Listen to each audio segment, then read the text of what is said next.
Hello everyone! In this video we're going to discuss book to movie adaptations, and I will share you my top book to movie adaptations and also mention which books I would love to see on the big screen or as a series. So let's go!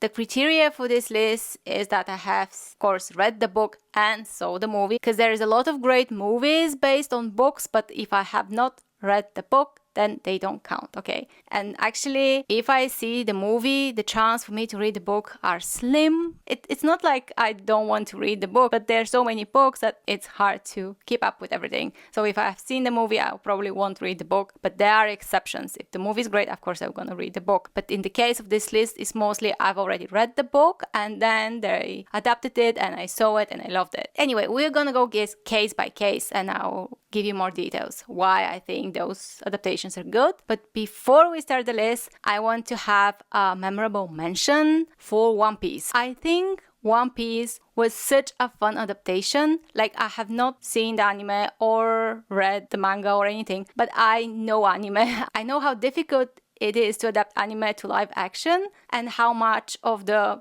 fun magic of it can be lost. But when I watched One Piece, the TV series, it was so out there. I mean, it was so unique, so colorful and crazy and fun. I really loved it, and I think it's like a great adaptation. It has a great style to it. So even if I have not seen the source material, I just want to give a shout out to this adaptation. I think it was great. Now let's talk about my favorite books to movie adaptations in no particular order. I will just keep my favorite for last. So one of my favorites is Dune, but the first movie. So the new adaptation of Dune, because there are older ones. I have seen the older ones as well. They have some good points, not so good points. But the new adaptation just has such a magnificent visuals, just the style of it, the scale of it. It looks amazing. I like the whole feel of it. I think the first movie, even some people might think it's slow. For me, it was great. I really felt, again, transported to this world. I read the books when I was very young. And since then, I've been looking for like a good adaptations. But it's very hard book to adapt. And they did a great job. I really like how he transported this story to the big screen. Of course, there's so much into these books that just cannot be put on screen. So much that is lost. But I think when an adaptation can stand on its own, when it has a strong voice of its own, its strong style of its own, that's what's great about good adaptation. Like back in the day, I was really like a purist. I wanted to be like the adaptation to be everything that the book is. Then I realized that cannot happen, that the movie is different. So I really see adaptations as their own thing, as long as it's true to the vibe of to the message of the story, of the tone of the story. As long as the characters remain truthful to who they are, I'm willing to accept certain changes, especially if some changes sometimes, like some movies can improve the books, of course. And I think Dune just really was a very masterfully done, great looking movie. But then the second one, I have mixed feelings about the second one. I don't like how they changed Chani's character. I just really don't like that change. She felt like a completely different character, and I don't know why they had to do it. I mean, I know why, but I don't like it. I feel like it's just pushing in different direction. We'll see how the third movie will look like. I hope it's gonna get better again. But yeah, I think the first Dune really got me this feeling of wow, this is a cinema. It's a great cinema. I love it. Another adaptation that I really like is the Harry Potter one. Okay, of course, it's movies. A lot of the books were cut, but it was really enjoyable. I think the entire cast was great. There was so much attention to detail, like the way they brought the world to life, the way they designed everything. So they created such a big universe. It's no surprise that even nowadays people still want to go to the to the amusement park, want to engage with it. It's just very, very creative world. I can see the effort they put into it, and I felt like the movies were getting better. I think my favorite one still is the third one, The Prison of Azkaban. I love the feel of this movie. I love how the vibe changed, how you can feel that the children have grown and they're a bit different. I think this is still my favorite of all of them. I liked the most. I rewatched them recently and they have the same magic as before. So I think it was a really cool adaptation. When you are adapting such a complex world, it's important you nail the characters, it's important you nail the look of things, it's important you nail the atmosphere, because that's like big part of the story. You know, it's not just Harry going to the school, but the school itself is a character of its own, no? And they really, really nailed it. Like, I loved it. I loved it. I'm not such a huge Harry Potter fan as some others are, but I still enjoyed reading the books when I was young, and I enjoyed watching those movies, and I feel like it's one of those kind of emblematic adaptations. I don't know how the TV series will be now. I hope it's good. It's gonna be different, I guess. The new generation will love it. I hope they will love it. It already feels there's a lot of changes there. I don't know. I think nowadays adaptations have a hard time to be truthful to the source material because they have a lot of pressure from outside. When Harry Potter was done, it was kind of the good age for movie adaptations. They were trying to be faithful and they were trying to do their best. So yeah, I liked it. Another one is, of course, Pride and Prejudice. My favorite is the BBC TV series. I mean, the Keira Knightley one, I think it's a very beautiful movie and I think it did a good job,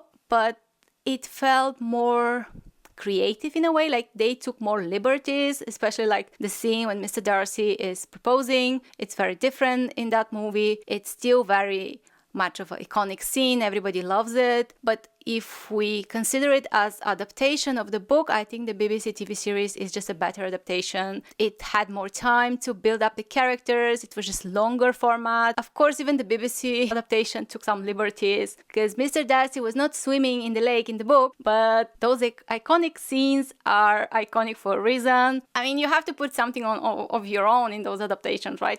So they're different and memorable. But yeah, I think the BBC one was really, really, really good. The BBC was doing very good adaptations of classic books at this period. That reminds me also of Jane Eyre. There's a lot of adaptations of Jane Eyre, but I think this one is my favorite. When you have these books that are about building relationship between people, I feel like when you have more time, it's more interesting because you have more build up. You know, in the movie, everything happens very quickly, so you don't have so much build up and so much detail and so much nuance. But yeah, I think that one is one of my favorite. I really love Jane Eyre, so I hope they make even another adaptation. I would love it. I'm not sure right now. If the climate is correct, maybe they will make it and they'll change too much.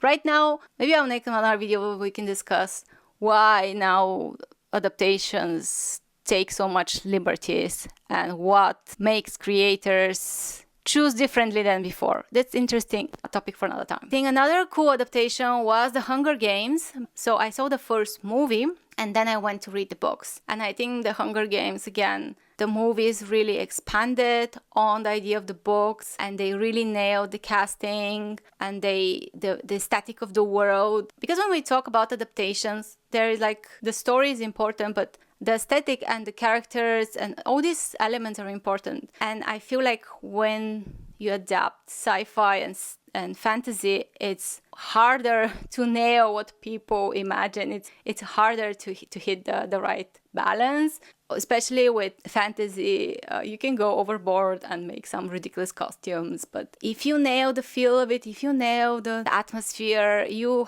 have won. People really like to be transported into different worlds. So the visual is very important. So let me just give another special mention to Game of Thrones. I have not read the books because I was waiting for them to be finished, which I guess now is not going to happen. So maybe I'll read some of the books. But the point is that this was one of those adaptations that is again iconic because it was done so well. Again, great cast, great production value, great costumes, great world. It felt really, really gritty and realistic in a way. It still was fantasy and it was amazing adaptation. And I think it set the bar very high and for other adaptations. And it was very good period that time when we were having those great quality TV, right? Now it's harder to find, and even Game of Thrones kind of got worse a bit. But yeah, those are the ones that I like the most. But my favorite one, if you've seen any of my videos, maybe you know, it's of course The Lord of the Rings. The Lord of the Rings is the adaptation I love the best. Even though at the beginning I was a bit of why did they change Faramir? I was very upset about Faramir. I was very upset that Sam left. I was like, no, that will never happen. But that was just first viewing. Then I was like, no, actually, it makes sense. It makes sense. And now I've seen the movies so many times. Like, they are their own thing, and the book is its own thing. And these movies are amazing. And I feel like it's a good adaptation because even though they made some changes which were necessary because of the format of the movies, they kept the overall theme. They kept the overall vibe. Again, sorry, I use the word vibe a lot, but yeah, they kept the vision of Tolkien. They tried to keep to his narrative, to his ideas, to his points of view, because sometimes some people just get the source material and then they adapt it and change it and they try to modernize it and they try to say something else with it. But then it's like, why you're adapting a book if you're changing everything about it? Just make your own original content. But again, that is for another video. The point is that I think they really captured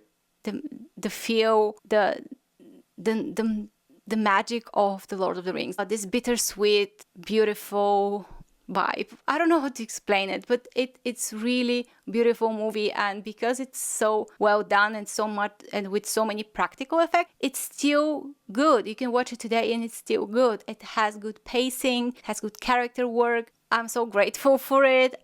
I love it. And it created Hobbiton. Now Hobbiton is a real location. You can visit it. You should visit it. It's amazing. It's really brought to life Middle Earth. And now it's so iconic that it's very hard to picture Hobbiton in any other way. Like when I picture Hobbiton, I just picture it from the movies, and I've visited Hobbiton, that's another story, and it's such a magical place, and I just love this adaptation. I think it's the best adaptation I know, even though it's different, even though there are changes, even though there is creative decisions, and I feel like this is part of the adaptation. You have to make creative decisions, like the scene at Mr. Darcy jumping into the lake. It's a creative decision. Yeah, it's not in the book, but it's an iconic scene, and you can add something from yourself. But as long as you add it in the same tone of the story, it's fine. It's like composing, right? If you are following, like if you have a song and you want to add to it, you have to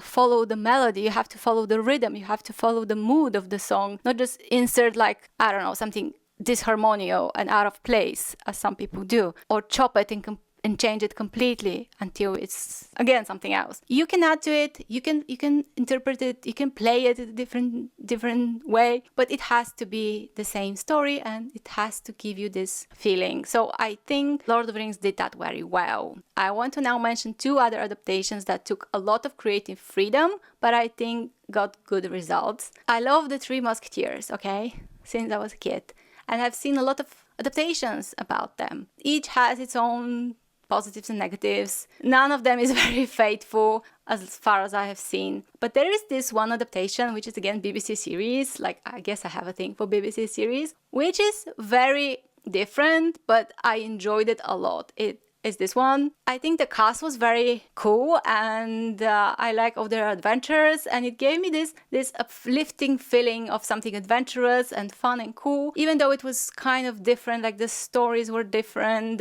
It was very different, but I still liked it. And so I feel like you can get inspired by this classical tale and tell it in your own way and create a great show, which is cool. No, I like this kind of shows. And there is another movie, which is Clueless, if you know it. It's adaptation of Emma, right? I think that movie was brilliant. It became a classic again. And maybe some people don't even know it's based on Emma, but it has the same plot structure. And it's so creatively adapted. So this is also a very cool way to adapt stories, like just putting them in different circumstances. But sometimes that doesn't work when they try to adapt Persuasion, Netflix show, and they try to modernize it. It didn't quite work so well.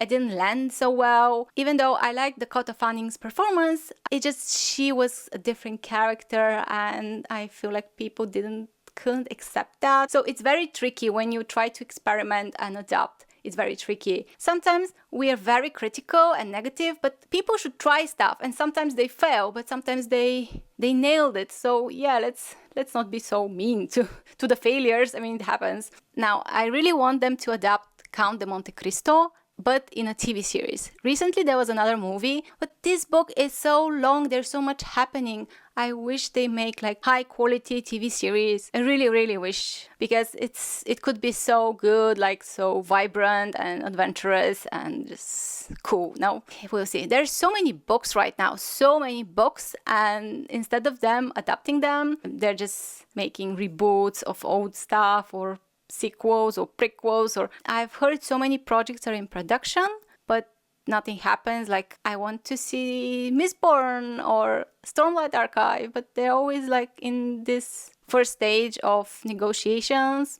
But for next year, I'm excited about Project Hail Mary, which I read recently, so I'm really looking forward to the movie. It seems cool. The Martian was a cool movie. I have not read the book though, so I don't know, but it was a good movie, so I feel like the Project Hail Mary could be a good movie as well. And let me mention Murderbot, because Murderbot actually made me make this video, because I think it was a quite good adaptation, that even though at the beginning I was a bit uncertain because the characters felt a bit different, a bit off, I think it was fun and they really made it their own. They really expanded on it. So I think it's a kind of an example of a good adaptation. And my battery is dying, so maybe let's finish this video for now, and I will make another video discussing adaptations and books and stuff, so you can subscribe. Let me know what is your favorite book to movie adaptations. Bye bye and see you next time.